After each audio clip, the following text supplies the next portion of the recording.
Olá, meu nome é Thiago, eu moro aqui em Porto Alegre atualmente e temos desenvolvido aqui um trabalho na área da comunicação não violenta e também do autoconhecimento. E hoje nós vamos falar sobre um assunto que se refere às nossas emoções, às nossas necessidades e principalmente aquilo que se refere a uma pergunta que é uma pergunta, nós chamamos ela de perene, porque ela atravessa os séculos. É aquela pergunta comum que nós costumamos não se fazer até, mas é uma pergunta familiar, pelo menos para algumas pessoas que estão num caminho de autoconhecimento, que significa: quem sou eu? Qual é a minha verdadeira natureza? Essa é uma pergunta tão importante, ela normalmente é feita em momentos de crise, em momentos de vazio, e esses momentos são considerados momentos sagrados, porque normalmente são ocasiões em que aquilo pelo qual nós tanto buscamos ou pelo qual nós dependemos não nos satisfaz mais. Então, nesse momento entra uma espécie de um vazio nas nossas vidas. E aí essas perguntas ditas filosóficas começam a se fazer presente, porque ocorre uma certa abertura, um espaço na nossa mente para dúvida. E a dúvida é o momento no qual nós podemos começar a questionar a ordem existente, seja na nossa vida, seja na sociedade. Então é um momento extremamente sagrado, em que nós começamos a voltar o olhar para dentro e damos um passo para trás, um passo para dentro, como se a gente desse realmente um passo para as profundezas de nós mesmos. E aí nesse momento, então, nós costumamos encontrar dentro de nós partes que até então eram desconhecidas por nós mesmos.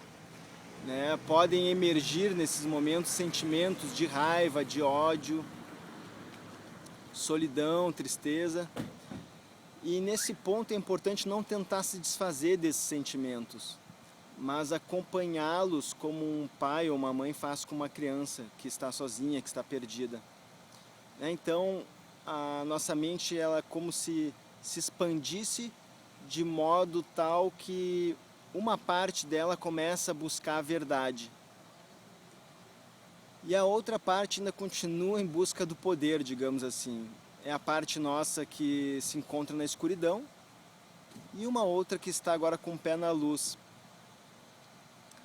A parte que busca o poder é uma parte que tem muito medo. Então, o poder, não quero dizer aqui que seja um poder no sentido de tentar derrubar as pessoas, de tentar subir sobre as outras, mas o poder no sentido de utilizar a mão de julgamentos sobre a realidade, sobre as pessoas, sobre o cotidiano. Isso é buscar o poder. No momento em que eu utilizo mão de julgamento sobre a vida e sobre as pessoas, eu estou, de certa forma, querendo ter alguma segurança sobre a realidade.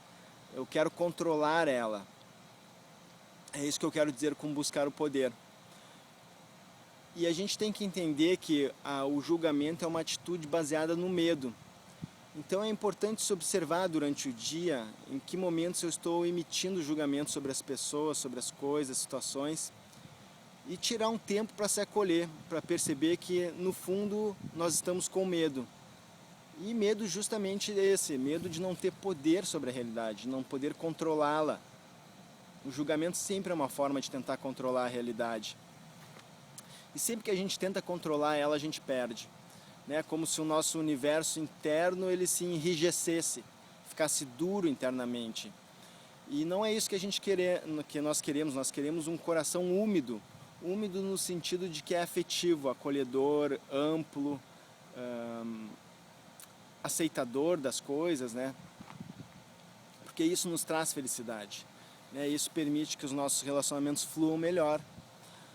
Então, esse é um ponto que eu queria trazer sobre a parte da escuridão, daquela parte nossa que ainda busca para o poder, e o outro é esse que está com o pé na luz. Dentro de nós existe um núcleo divino, que é uma parte nossa criada originalmente por Deus. Ela é tal como Deus a criou, no sentido de que ela não muda com o tempo. Nós podemos ter várias experiências, mas existe uma parte dentro de nós, que é um núcleo divino, que ele não muda com o passar do tempo. Ele não é afetado pelas experiências.